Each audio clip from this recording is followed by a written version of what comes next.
সংবাদটা পেয়ে খুব মর্মাহত হয়েছি, খুব কষ্ট পেয়েছি।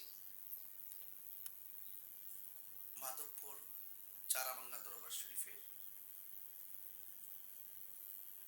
আমার ভাই জনাব সৈয়দ শামসুল আরিফিন রাজীব ভাইয়ের শ্রদ্ধেয় আব্বাজান পীরে তরিকত সৈয়দ ইয়াসুল হুসাইন ফারুক সাহেব হুজুর ইন্তেকাল করেছেন। ইন্না লিল্লাহি ওয়া ইন্না ইলাইহি রাজিউন।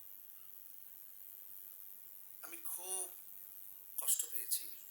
আমি যখন নির্বাচনের জন্য প্রস্তুতি নিয়েছিলাম তখন আমি প্রথম দরবারে গিয়ে পীর সাহেব হুজুর সামনে বসছি।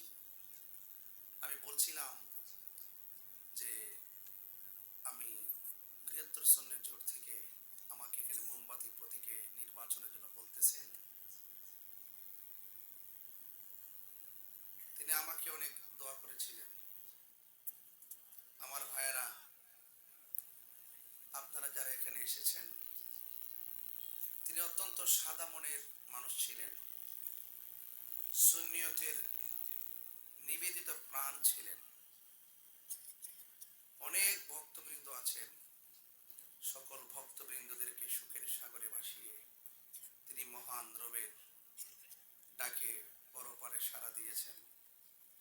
আমরা সবাই আজকে হাজার হাজার মানুষ নিয়ে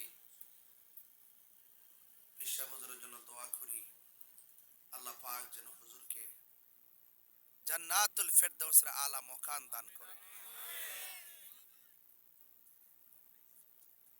আল্লাহ পাক যেন হুজুরকে জান্নাতুল ফেরদাউসের আলা মকান দান করে।